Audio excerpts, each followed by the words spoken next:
Ignition sequence starts. 6, 5, 4, 3, 2, 1, 0. Liftoff. We have a liftoff.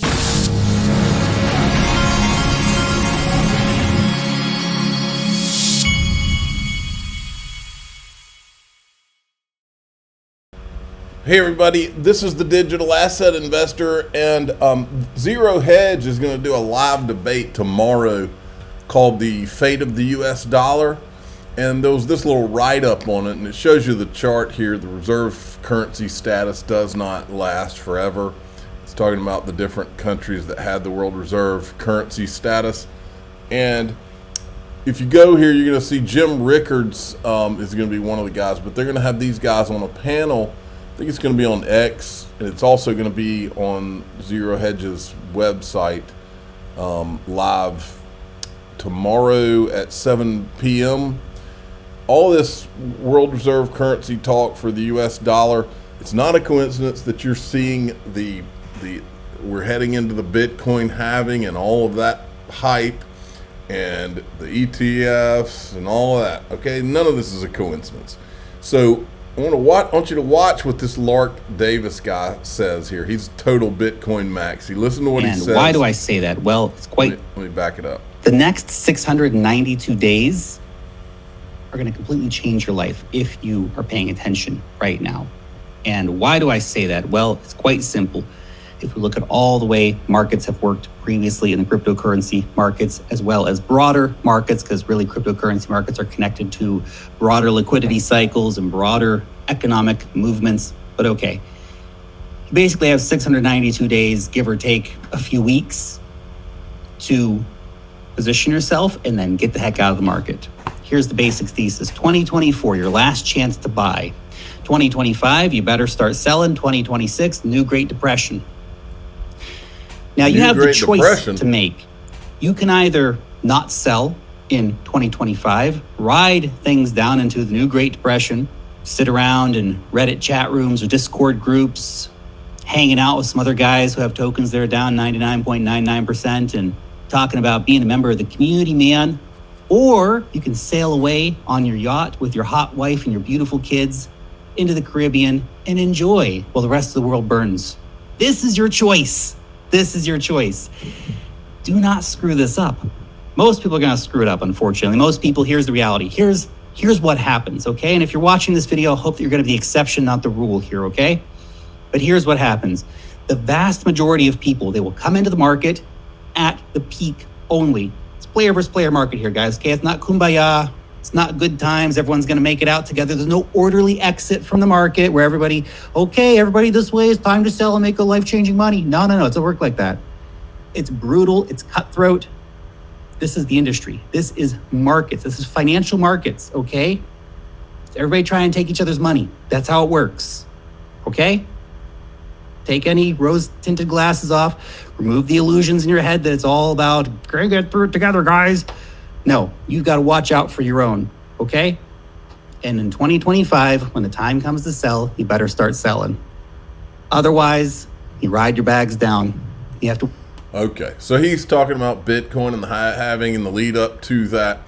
And then, of course, CNBC is doing their job with Anthony Pompliano, who knows full well about XRP versus Bitcoin, but he's towing the line for a reason. I've always thought that he was working for the feds or somebody. Welcome back to Squawk Box. The price of Bitcoin crossing back over the $48,000 level over the weekend, 1 month this after the launch of the spot Bitcoin ETF. This morning, trading slightly lower. Joining us right now is Anthony Pompliano, founder of Pomp Investments. Good morning to you. Morning. This has been a bit of a wild ride because we talked about sort of selling the news or selling the rumor, buying the rumor, selling the news. But now we've come back to buying. Yeah. I mean, look, the verdict's in, right? Wall Street doesn't just like Bitcoin, they love Bitcoin. If you think of these assets, there's been over 5,500 ETF launches in history. Never have we had a fund get to $3 billion in AUM in the first 30 days. BlackRock and Fidelity both just did it. So two for the first time in history. And then if you look at Bitwise and 21 Shares, ARK, they're both going to hit $1 billion this year or this week. And so now you have 4 funds that are going to hit $1 billion of inflows. But the most interesting part of this is the inflows. These funds are doing $500 million a day of net inflows, but there's only 900 Bitcoin that is actually coming into the daily incoming supply. And so when you look at that, that's like $40 to $45 million. There's 12.5x more demand for Bitcoin than what's being produced on a daily basis. So how much of this do you think is being generated by the ETFs themselves? Well, I mean, you just measure the actual net inflows, right? And so you can just see there is way more buying pressure. So you're saying $3 billion for BlackRock. There's $4 billion now for BlackRock, 3.5 for Fidelity, and then you've got Bitwise and 21 Shares will both hit about $1 billion this upcoming week. Total valuation though of Bitcoin, $1 trillion. The market cap is $1 trillion. So isn't this a de minimis issue or no? Now here's where it gets really interesting. Most of these things aren't trading. 80% right. of all Bitcoin in circulation has not moved in the last 6 months. You have only about $200 billion is actually tradable. And so that means that these ETFs sucked up 5% of the entire tradable supply of Bitcoin in 30 days. I mean, Bitcoin has become Wall Street's favorite asset. What were you going to say, Joe? I can tell you. I'm not going to say. 5% doesn't sound like a lot. Here's what I'm 30 days? It used to take a lot for someone to invest in Bitcoin. Yes. It's real easy right now. And I don't know, are we going to 90,000 in a year? That'd be too weird. People don't double their money by buying an ETF in a year. So I think it might be a currency that you can use because it's going to stay at 47,000.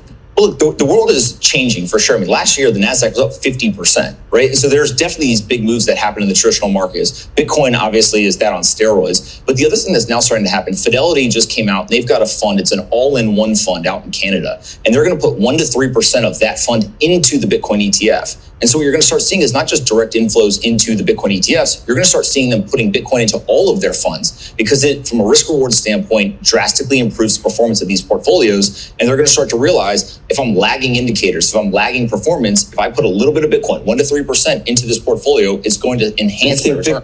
Okay, enough of that talk. Now, this clip right here, I'm going to just get it to the 3-minute mark.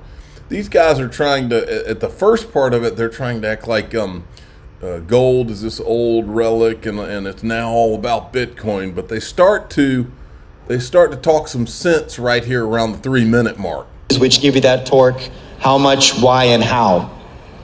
Look, I do think gold still has relevance in society. It's the one currency you can go to any corner of the world and people understand the intrinsic value. They certainly don't understand the intrinsic value of paper currency or cryptocurrency. If you go to the deepest, darkest jungles of Papua New Guinea, for example, gold is recognized as having deep intrinsic value and has for thousands of years. And I think younger investors understand intuitively that their fiat currencies are being undermined. That's why cryptos captured their imagination. Plus, you can buy it on a smartphone. There's a digital token that's very easy. And listen, I have 8 kids, and they're all on their phones all the time. That's their world is in their phone. So cryptos capture their imagination for that very reason. But gold can do so as well, and still is recognized for its intrinsic value. So I do think it is relevant. I think it's very, very important, and it's a means of trade. It has utility. It has value, and it provides a rational way to trade goods and services, and more than any other currency, and for longer than any other currency in the world. And that's why I think it's still relevant. It's just a matter of having the overlay of the tokenization on top of that. If it's a physical asset, then there are lots of other problems that will arise. You need some way of immobilizing the asset. You better lock it away and have some proper custody of that asset so that you can actually, when you trade the token, be assured that you actually have the claim to the underlying asset that's locked away. And I'll talk a little bit later in one of the applications of the token. I'm telling you folks, write it down. Bitcoin was to herd the people in. They're going to run this thing up. I agree with that Lark Davis guy. They're going to run this thing up to this through the halving part and all that. And when they run it up, the smart money is going to be going into hard assets like physical gold, probably land, but also I believe that's when they're going to transition to tokenized assets. And the question becomes, which digital assets can they tokenize assets on? Not Bitcoin. Pay attention, folks. It's coming. Now check this out. This was a scoop that came out by CoinDesk, I think, yesterday. CEO and Chief Product Officer of Medico, cryptocurrency custody firm acquired by Ripple last year, have left the company. So this kind of stuff happens a lot of times when companies buy companies. They go in and they start, doing interviews and finding out who does what. And I mean, a lot. Or Ripple could have come in and it could have been a firing, or they could have come in and said, "Hey, let's dispatch these guys to such and such or somewhere else, or they're so good at what they do, let's dispatch them to this other company we own."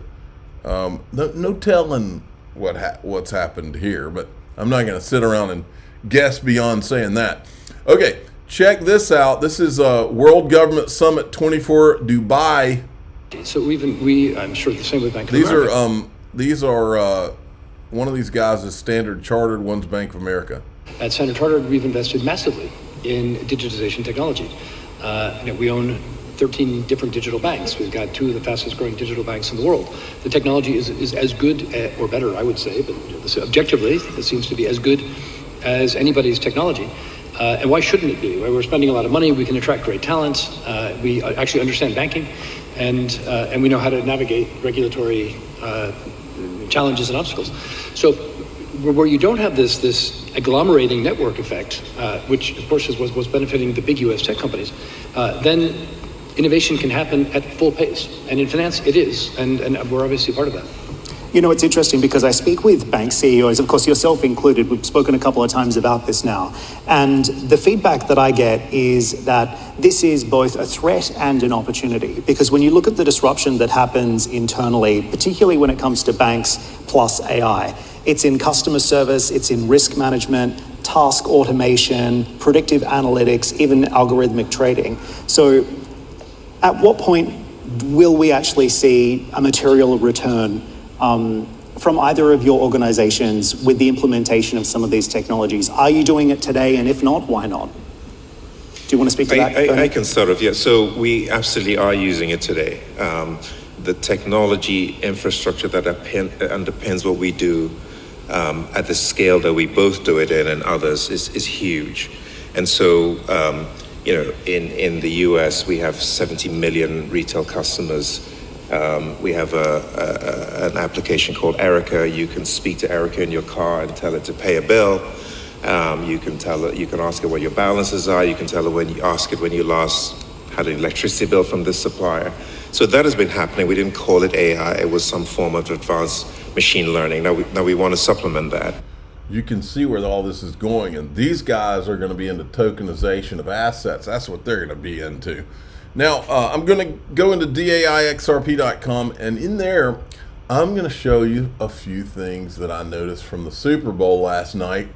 I'm going to go through those. Some of them are bizarre, some of them are creepy, and some of them involve crypto. So I'm going to show you a few of the things that I saw going around and that were interesting to me.